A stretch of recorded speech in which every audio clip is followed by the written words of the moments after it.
우리가 계속해서 저는 이제 하나님께서 우리에게 주신 비유, 예수님께서 비유로 우리에게 말씀을 주셨는데 이 비유에 대해서 계속해서 살펴보고 있습니다. 여러분들은 무엇인가를 기다려 본 적이 있으십니까? 저는 군입대를 기다려 보았는데요. 군입대를 기다리면 시간이 상대적으로 굉장히 빨리 가는 것 같아요. 그래서 만나지 못한 선후배를 만나고 또 선생님들께 인사를 드리고 하루하루 입대를 기다리면서는 시간이 너무 빨리 갔던 것을 제가 경험을 하였는데 같은 기다림인데 또 제대를 기다리는 것은 또 다르더라고요. 입대를 기다리는 것과 제대를 기다리는 것은 또 많은 차이가 있어요.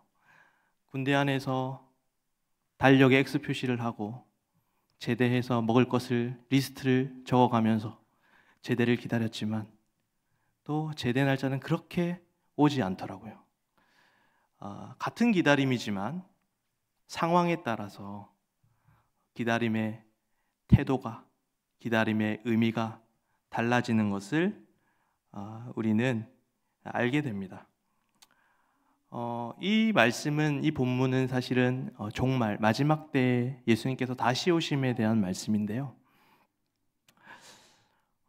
대학 시절에 아는 선배가 이 종말에 대한 이야기를 굉장히 많이 했어요. 그래서 지금 상황을 좀 봐라. 전쟁이 일어나고 자연재해가 일어나고 그리고 많은 사람들에게 복음이 알려지고 또한 이단들이 이렇게 많이 출몰하는 것은 마지막 때가 되었기 때문이다. 예수님 오실 날이 얼마 안 남았으니 네 그렇게 살면 안 된다.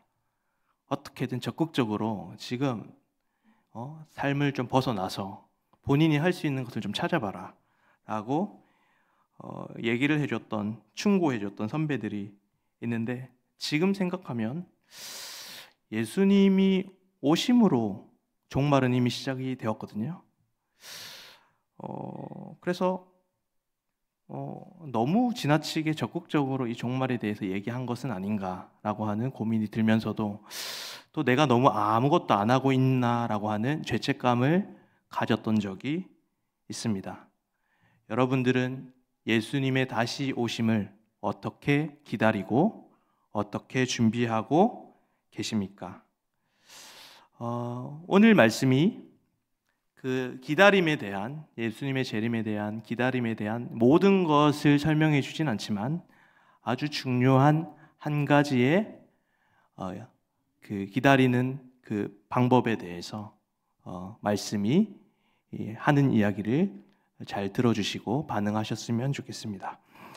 40절에 보시면 오늘 본문 다음에 나오는 구절인데요. 함께 읽도록 하겠습니다. 시작. 그러므로 너희도 있으라. 생각하지 않은 때에 인자가 오리라 하시니라. 그러니까 이 말씀을 그러므로라고 하면은 이제 이 전에가 그 준비하고 있으라고 했으니까 그 준비하는 방법에 대해 알려주는 거겠죠. 그러면 오늘 읽은 35절에서 38절까지의 말씀은 어떻게 우리가 재림, 예수님의 다시 오심에 대해서 어떻게 준비하는지에 대한 방법을 우리에게 알려줄 것입니다. 오늘 읽은 본문이 굉장히 짧은 그 본문이긴 하지만 이 세 토막으로 좀 나눌 수가 있어요. 구조적으로 보면. 그래서 35절이 1년이에요. 1년.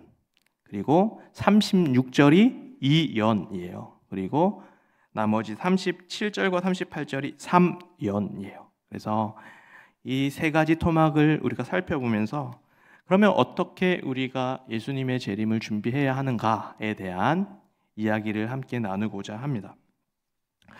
먼저 35절을 함께 읽어볼까요? 시작. 거리에 띠를 띠고 등불을 켜고 서 있으라.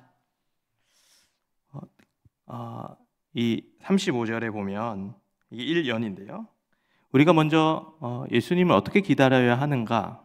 첫째, 허리에 띠를 띠고, 둘째, 등불을 켜고 서 있는 것이 준비하는 것이라고 이야기하고 있습니다.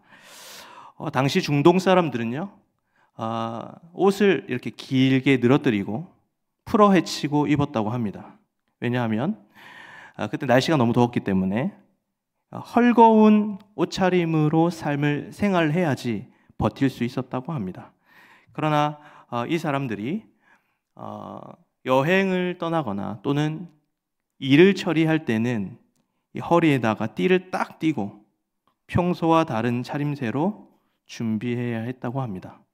그래서 성경에도 보면은 이런 그 힌트들이 많이 나오는데요. 출애굽기 12장에 보면 6월절 전날에 곧장 길을 떠날 수 있도록 옷을 단단히 동여매라 라고 하는 그 말씀이 나오고, 또 엘리야가 아합의 전차 앞에서 도망칠 때 자기 허리를 동여매라 라고 하는 표현도 썼고요. 그리고 예레미야가 열방을 향해 사역을 시작할 때 허리를 동여매라 라고 하는 표현을 썼던 것을 볼 수 있습니다. 그러니까 이런 문화를 이해하면 성경이 왜 허리에 띠를 띠라 라고 얘기했는지 우리는 알 수 있습니다. 이를 토대로 생각해 본다면 긴 옷을 입었지만 띠를 하지 않는 사람은 여행을 떠나거나 일할 채비를 하지 않는 사람으로 볼 수 있습니다. 그래서 주인을 맞이하는 종의 비유인데요. 주인을 맞이함에 마음을 다하는 사람을 가리켜 허리에 띠를 띠고 라는 문장을 사용한다라는 것이죠. 또 한편으로는 허리에 띠를 띠고, 두 번째는 언제나 등불을 켜고 있으라 라고 말하고 있습니다. 아무리 밤이 길다고 할지라도 언제 올지 모르는 주인을 기다리라고 이야기를 하고 있습니다. 38절에 보시면요. 38절에 보면 2경과 3경, 이 시간의 때가 나오거든요. 2경은 언제냐면 9시부터 12시, 저녁 9시부터 12시고 3경은 12시부터 새벽 3시까지래요. 그러니까 무려 한 6시간가량의 그 시간 가운데 한밤중이라도 어떻게 해요? 등불을 켜고 너의 주인이 언제 올지 모르니 등불을 켜고 기다리고 있어라 라고 하는 이야기입니다. 그리고 이게 1년의 내용이에요. 1년의 내용 뭐죠? 허리를 띠를 띠고 등불을 켜고 주인을 기다리라. 그게 주인을 기다리는 자의 모습이다 라고 하고요. 36절을 함께 읽어보겠습니다. 시작. 너희는 마치 그 주인이 혼인집에서 돌아와 문을 두드리면 곧 열어주려고 기다리는 사람과 같이 되라. 아멘. 36절이 이제 이연에 해당하는 말씀인데요. 주인이 혼인집에 갔다가 돌아와서 문자 그대로 문을 두드리면 이렇게 곧 열어줄 수 있도록 기다리는 사람이 되어야 한다라고 표현하고 있습니다. 저는 사실은 성경을 볼 때 조금 이렇게 성경을 디테일하게 보기보다는 좀 이렇게 크게 넓게 보는 방법을 많이 사용하는데요. 왜냐하면은 아무리 성경을 디테일하게 봐도 큰 차이가 없는 거예요. 이거를 헬라어로 봐도 영어로 봐도 같습니다, 같습니까? 뭐 이런 제가 느끼는 이런 이제 아주 세밀한 부분이었기 때문에 큰 제가 관심을 가지지 않았는데, 근데 오늘 말씀을 보면서 제가 이거 앞으로 성경을 정말 디테일하게 봐야겠다라는 생각이 들었어요. 왜냐하면 36절의 말씀 중에 돌아와라고 하는 단어와 기다리다라고 하는 이 단어를 이제 원어로 이렇게 살펴보면 좀 더 풍성한 의미를 우리가 알 수 있기 때문에 그런데요. 그래서 여기서 36절을 좀 띄워주시겠어요? 36절을 보면은 여기서 돌아와라고 하는 단어를 물러나라고 하는 의미로 번역할 수 있고요. 그 다음에 기다리다라고 하는 단어를, 기다리는이라고 적힌 이 단어를 고대하다라고 하는 단어로 번역할 수가 있는 거죠. 그래서 원문을 살펴보면 돌아와라는 하는 단어를 물러나로, 기다리다라는 단어를 고대하다로 우리는 바라볼 수 있습니다. 그렇게 생각한다면 이 36절의 의미가 좀 더 풍성하게 다가오는데, 왜냐하면 이 번역에서 만약에 기다리다라고 하는 이 단어를 고대하다라고 바꾼다면 의미가 좀 수동적인 느낌에서 능동적으로 바뀌어져요. 그러니까 예를 들어 우리가 버스를 기다릴 때 기다리다라는 단어를 쓴다면 무엇인가 사랑하는 사람을 기다리는 것을 고대하다라고 볼 수 있는 거예요. 여러분들이 생각하실 때 여러분들이 연애했던 적이 있으세요? 네, 연애를 하실 때 사랑하는 연인과 약속을 잡고 기다리는 마음과 둘째로 정말 내가 싫어하고 불편한 사람인데 어쩔 수 없이 약속을 잡고 만나야 되는 그 약속을 기다리는 그 차이라고 생각을 하시면 될 것 같아요. 여기서의 기다리다와 바로 요 고대하다의 차이는 수동적인 기다림에서 좀 더 능동적이고 역동적인 기다림으로 표현했다라고 생각하시면 되고요. 또한 두 번째는 이 돌아와라고 하는 36절에 돌아와라고 하는 이 단어 대신에 물러나라고 하는 단어로 쓰게 된다면 또 의미가 달라집니다. 왜냐하면 이 돌아온다라고 하는 의미를 사용할 때 주인이 혼인잔치에 가서 돌아오다라는 얘기는 그때 혼인잔치가 다 끝나고 주인을 포함한 모든 그 혼인잔치에 참여했던 손님들이 다 집으로 돌아가서 그 혼인잔치가 끝나서 돌아왔다라는 의미로 이 본문이 파악될 수 있는데, 이게 만약에 물러나다라고 하는 단어를 쓰면요, 이 물러나다의 의미는 아직 혼인잔치가 끝나지도 않았음에도 불구하고 이 주인이 그 다음 약속 때문에 혼인잔치가 끝나지 않은 상황 속에서 자기가 홀로 쏙 나왔다라는 표현을 쓰거든요. 그러니까 이게 물러나다라고 하는 표현을 쓴다면 이 본문이 훨씬 새롭게 다가오는데, 그래서 주석가 조지프 피츠마이어는 이 본문을 이렇게 얘기합니다. 본문을 이렇게 의역하는데요, 그가 혼인 피로연에서 빠져나올 때마다, 끝나지 않았는데 빠져나왔다라는 것이죠. 주인이 왜 그렇게 빨리 빠져나왔을까요? 그것은 바로 그 주인을 기다리고 있는 종들 때문이라는 것을 우리는 알게 된다는 것입니다. 주인이 충분히 그 혼인잔치에서 누리고 대화하고 술을 먹고 즐길 수 있음에도 불구하고 바로 집에서 기다리고 있는 종들, 좀 더 생각한다면 노예들이죠. 이 노예들을 위해서 주인이 그 혼인잔치에 있는 남은 시간들을 포기하고 바로 이 종들이 기다리고 있는 자신의 집으로 오고 있는 그림이 오늘 본문의 그림이라는 사실입니다. 그리고 그 주인이 혼인잔치에서 빠져나와서 물러나서 자신의 집을 향해서 돌아와서 문을 두드립니다. 그 당시에 문화 속에서는 문을 두드리는 것은 낯선 사람들이 하는 거래요. 손님이거나 낯선 곳에서 온 사람이 문을 두드리는 건데, 오늘 왜 이 주인은 문을 두드렸을까요? 문을 두드리지 않았으면 원래는 다 큰 소리로 이야기를 하거나 내게 왔다고 알리거나 하는데 왜 주인은 문을 두드렸을까요? 그것은 바로 그 종들에게만 자신이 왔음을 알리기 위해서. 왜냐하면 그 집에는 많은 사람들이 살았겠죠. 가족들도 있었을 것이고 관리하는 청지기들도 있었을 것이고 그리고 돈을 받고 일하는 하인들도 있었을 것이고요. 그런데 지금 그 주인은 누구를 향해 문을 두드리는 것이냐면 그 가장 낮은 계급인 노예들을 향해서 문을 두드렸다라는 사실입니다. 지금 이 주인의 모습이 좀 이상하지 않습니까? 집 전체를 다스리는 주인이고 종들, 이 노예들을 전혀 상관없이 지내도 되는 이 주인이지만 지금 이 노예들 때문에, 이 종들 때문에 자신이 그토록 중요하게 생각한 혼인잔치를 중간에 끊고 물러나서, 그리고 다른 사람들은 듣지 못하게 오직 그 노예들만 위해서 문을 두드렸다라고 하는 이것이, 이 본문이 우리에게 전해주는 분명한 메시지가 있다라는 사실입니다. 그리고 마지막으로 사면을 한번 살펴보도록 하겠습니다.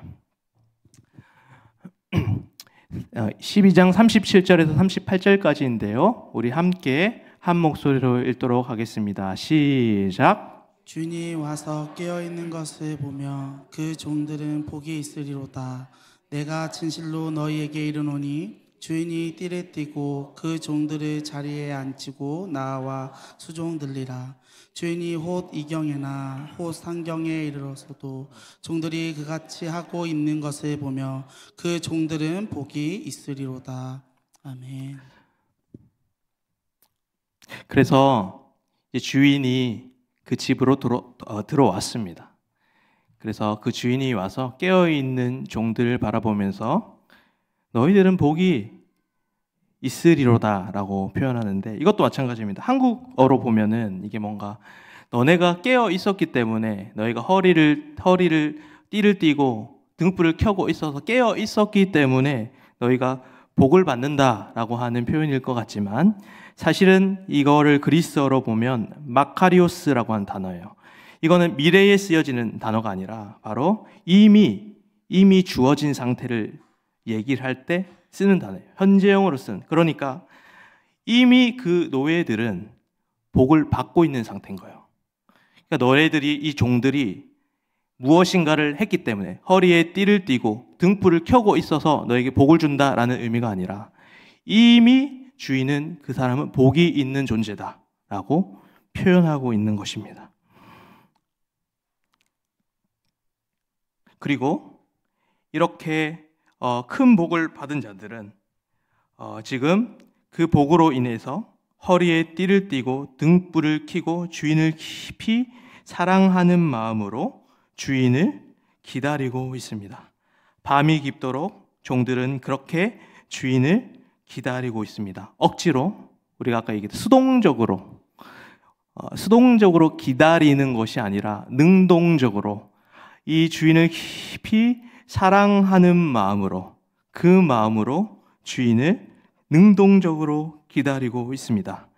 그리고 이 비유의 절정은요, 주인의 마지막 행동으로 마무리가 되는데요. 그 행동은 무엇이냐면, 지금 이 종들의 상황을 보십시오. 이 종들은 지금 내가 사랑하는 나의 주인이 집에 돌아오면 내가 이 주인을 위해 열심히 섬겨야겠다라고 기다리고 있는 것이겠죠. 그런데 그 주인이 갑자기 이해할 수 없는 행동을 합니다.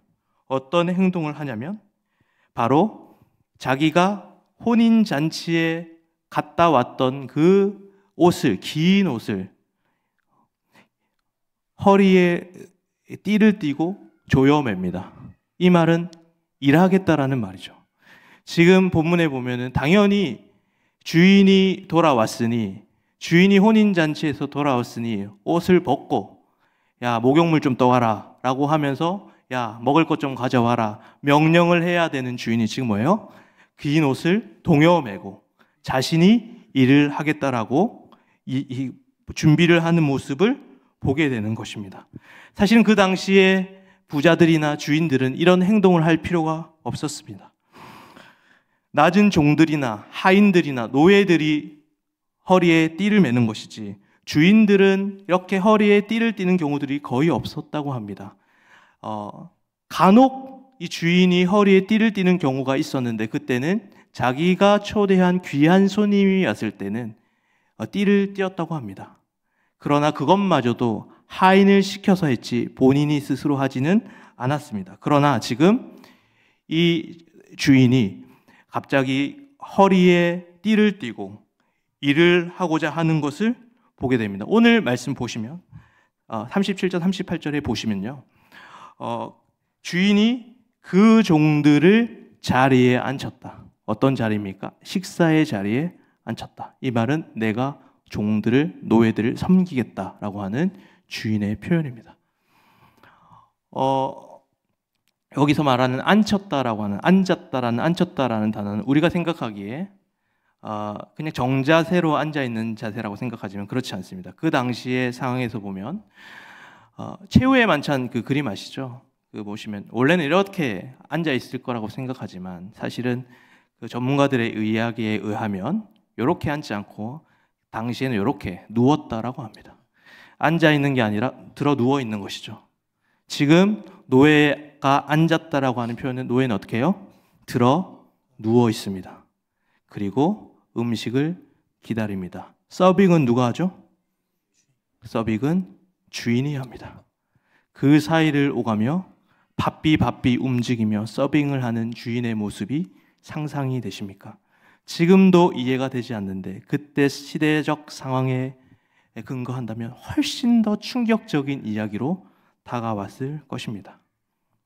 마탈 미스킨이라고 하는 이 주석가가 이 본문을 주석하면서 이 장면은 예수님이 성찬을 행했던 그 만찬을 미리 비유를 통해 보여주셨던 예수님의 비유라고 하고 이렇게 설명합니다.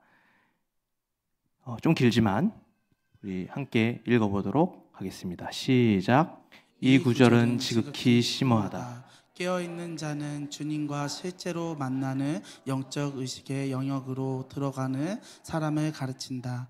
이곳은 노예가 더 이상 노예이고 사랑을 나누고 영광을 함께하는 동반자가 되는 것이다. 그가 그들에게 오사 그들의 눈에서 눈물을 씻겨주시고 그들이 당신의 사랑을 맛보게 하심으로 그들의 겪는 고난을 잊지 않게 한다. 이 이야기를 조금 더 깊이 들여다보면 집주인이 혼인잔치를 참석하고 그 혼인잔치에서 물러나서 그리고 자신을 기다리고 있는 그 노예들을 위해 문을 살짝 두들리시고 그들을 불러 모아서 식탁을 만드십니다. 그리고 그 식탁에서 자신의 섬김을 통해서 음식을 먹이고 그 만찬을 즐기는 이 비유의 모습이 무슨 장면이냐면 재림을 준비하는 모습이라고 우리에게 알려주고 있습니다. 그러면 이 재림의 모습은 무엇을 의미하는 것일까요? 이 만찬의 의미는 무엇을 의미하는 것일까요? 그것은 바로 예수 그리스도와의 깊은 교제를 의미하고 있다라는 사실입니다. 우리는 어떻게 재림을 준비하고 있습니까? 재림을 위해 무엇을 해야 한다라고 생각을 하십니까? 우리가 얼마나 더 대단한 일을 해야 그 재림을 제대로 준비한다고 생각을 하십니까? 적어도 오늘 본문은 예수 그리스도와의 깊은 그 교제가 예수님과의 사귐이 재림을 준비하는 가장 중요한 것임을 우리에게 알려주고 있습니다. 그러므로 우리는 어떻게 재림을 준비해야 합니까? 우리의 일상 가운데 그 예수 그리스도와 깊이 교제하는 삶을 살아야 합니다.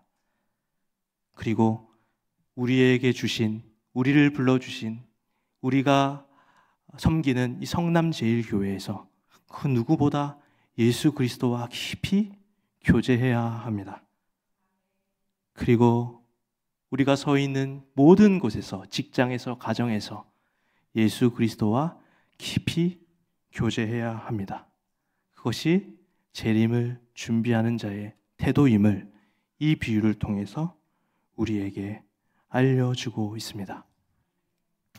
예수 그리스도는 우리에게 식탁을 차려주셨습니다.